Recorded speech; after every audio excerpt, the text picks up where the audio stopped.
Hi guys, welcome to my YouTube channel Ayush times और I am Ayush.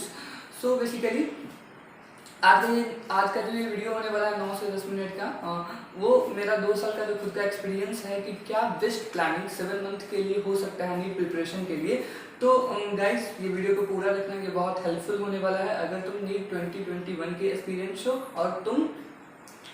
और या फिर तुम 2022 के लिए का एक्सपीरियंस हो।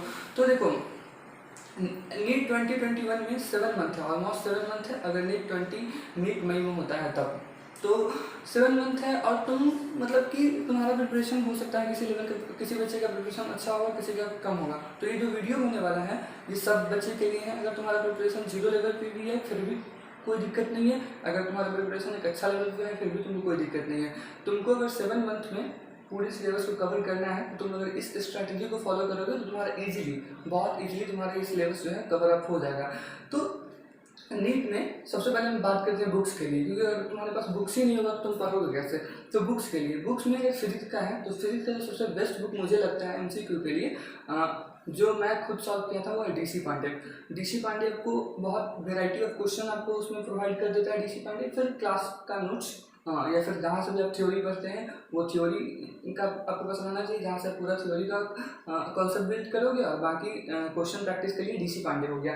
एंड देन आता है आपका केमिस्ट्री में आपको एनसीईआरटी आपके पास रहना चाहिए। फर्स्ट चीज़ जो है NCERT 11th and 12th 4 book होगा, 2 11th के 2 12th के, वो एनसीईआरटी सबसे पहला आपका रहना चाहिए। दूसरा जो एमसीक्यू के लिए है, कोई भी एमसीक्यू को जो आपको अच्छा लगता है वो फॉलो कर सकते हो, लेकिन जो मेरा रिकमेंडेशन है वो फिंगर टिप्स अच्छी बुक है। बाकी सारे जितने जो भी बुक आपको एक बुक ले लेना, बाकी सब ठीक रहता है। तो फिर पीवाईक्यू प्रीवियस ईयर क्वेश्चन आपको सारे फिजिक्स केमिस्ट्री बायोलॉजी में लेने पड़ेंगे। एंड देन आता है बायोलॉजी का वर्क। तो बायोलॉजी में है कि बायोलॉजी में बस आपको एनसीईआरटी और इसमें भी आपको फिंगर टिप्स जो अच्छा बुक है रिकमेंड मैं करूँगा एमसीक्यू के लिए। और प्रीवियस ईयर क्वेश्चन तो हो ही गया, तो बुक्स का बस इतना है, इतना बुक आपके पास होना चाहिए अगर आपको एक बेसिक लेवल पे प्रिपरेशन करना है तो। और इतना बुक अगर आप अच्छे से कर लोगे तो आपका प्रिपरेशन काफ़ी अच्छा भी हो जाएगा। तो ठीक है, ये तो बुक्स का हो गया रिकमेंडेशन। एंड देन अब स्टार्ट करते हैं कि आपके पास टाइम है, आपके पास 7 मंथ का टाइम है। 7 मंथ के टाइम में अगर आपको 7 मंथ के टाइम में है आपके पास, तो इसको 2 पार्ट में डिवाइड कर देते हैं। फर्स्ट है 5 मंथ्स एंड देन 2 मंथ्स। जो 5 मंथ्स है आपके पास, इस पूरे 5 मंथ्स में आपको क्या करना है कि पूरे जितने भी आपके सिलेबस है उसको कंप्लीट कर लेना है। पूरे 5 महीने में आप 7 महीने तक एग्जाम से 1 महीना पहले सिलेबस कवर करोगे तो फिर आपको कुछ नहीं हो पाएगा। आपको एक फर्स्ट जो 5 मंथ है उसमें आपको एटलीस्ट पूरे सिलेबस को तो कवर कर लेना होगा। तो 5 मंथ्स है, 5 मंथ्स में अगर मैं कैलकुलेट करूँ तो 30 वीक्स, अप्रॉक्सीमेट 30 वीक्स ही आएंगे। तो 30 वीक्स है आपके पास। और जो नीट की सिलेबस, नीट की जो तैयारी है उसमें पूरे जो कंप्लीट चैप्टर है वो 98 चैप्टर है। 98 चैप्टर है और उसमें से सिंगली 98 चैप्टर में से बायोलॉजी के 30 चैप्टर हैं और फिजिक्स केमिस्ट्री के कितने होंगे 38 चैप्टर है। सॉरी, बायोलॉजी के 38 चैप्टर है और फिजिक्स केमिस्ट्री के 60 चैप्टर है। तो ये 38 चैप्टर तो सिर्फ बायोलॉजी के होंगे और फिजिक्स केमिस्ट्री का 60 चैप्टर है। और आपके पास कितना सप्ताह है, 30 वीक है। तो 30 वीक है आपके पास, तो आपको हर वीक में 2 चैप्टर बायोलॉजी का कवर करना पड़ेगा और 1 चैप्टर फिजिक्स का और 1 चैप्टर केमिस्ट्री का। जितने भी आपके हर वीक में आपको अभी से ही, जब से आप ये वीडियो देख रहे हो, अगर आज से वीडियो देख रहे हो तो आपको प्लान करना पड़ेगा कि आपको हर सप्ताह 2 बायोलॉजी के चैप्टर कंप्लीट कर लेने हैं और 1 फिजिक्स का करना पड़ेगा और 1 केमिस्ट्री का करना पड़ेगा। सो ये हो गया। तो देन आप फिजिक्स कैसे पढ़ोगे? तो फिजिक्स पढ़ने के लिए आपको है कि ठीक है, आप कहीं से भी फिजिक्स पढ़ रहे होंगे, ऑनलाइन ऑफलाइन या फिर कहीं से भी पहले पढ़ रखे होंगे।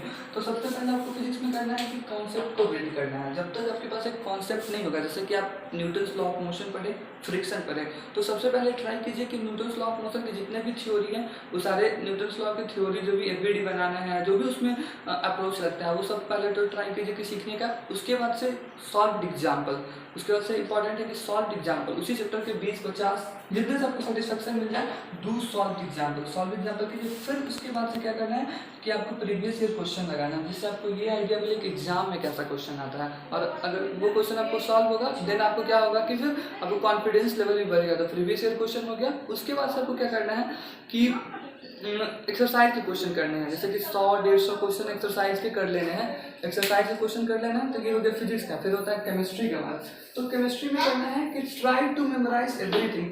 केमिस्ट्री में कॉन्सेप्ट बिल्ड तो बहुत कम है, लेकिन मतलब कि कॉन्सेप्ट कहीं कहीं किसी किसी चैप्टर में आपको कॉन्सेप्ट भी बनाना पड़ेगा, लेकिन आपको ये ज़्यादा इंपॉर्टेंट है आपको सब कुछ याद रहे, स्पेशली जब आप नीट की प्रिपरेशन कर रहे हैं, क्योंकि यहाँ पे कॉन्सेप्ट से ज़्यादा तो केमिस्ट्री में आपको हर एक स्टेटमेंट याद रहना चाहिए। तो सबसे पहले तो जो भी चैप्टर तुम केमिस्ट्री के अगर एक वीक में एक चैप्टर कर रहे हो, तो उसमें तुम उस चैप्टर के सारे जो भी चीज़ है, जो भी मतलब कि थ्योरी है, जो भी उससे रिलेटेड जो भी कंटेंट है उस चैप्टर का, उस सबको याद करो। तो केमिस्ट्री में पहले तुम क्या करोगे, सबको मेमोरी में फिट करो, एकदम समझ समझ के करना है, ऐसा नहीं कि बस रट ही लेना है, जो कॉन्सेप्ट है उसको समझना भी है, बाकी जो याद करने वाला पोर्शन है उसको याद भी करना है।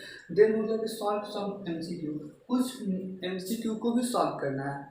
उसके साथ ही आप जब पढ़े, जैसे चैप्टर कंप्लीट हुआ, देन आपको क्या करना है, एक्सरसाइज जहाँ से भी आप बना रहे हो, जो एमसीक्यू बुक मैंने प्रेफर किया एमपीजी, या फिर आपका जो कोई भी एक बुक, ज़्यादा बुक नहीं, बस एक बुक से एमसीक्यू बनाना है।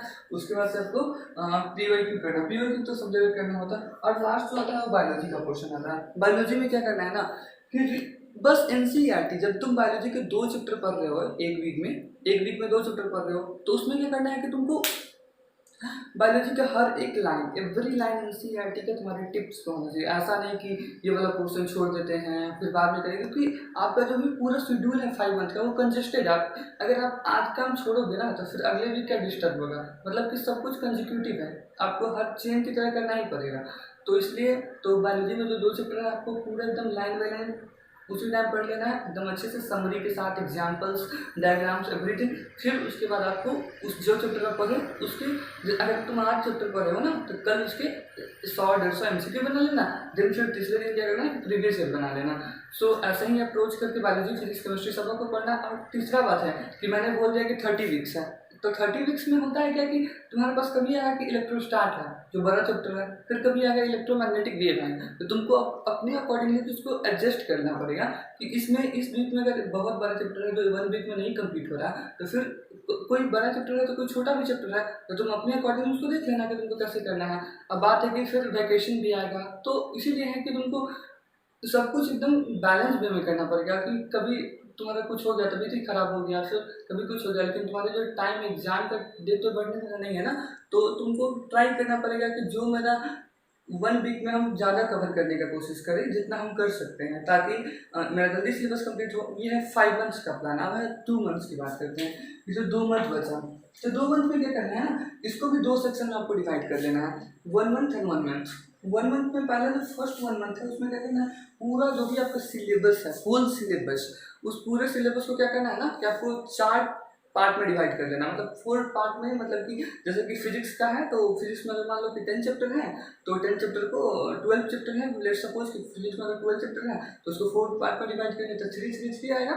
ओके, तो ऐसा ही करना है कि आपको पूरे सिलेबस को 4 टाइप में डिवाइड कर लेना है। हर वीक में, जैसे कि 1 मंथ में 4 सप्ताह होता है, तो हर वीक में आपको उस जो डिवाइड किया हुआ पोर्शन है हर सब्जेक्ट से उसको लेना है, उसको रिवीजन करना, उसी का जो उस वो सारे चैप्टर का एक टेस्ट देना है तुमको।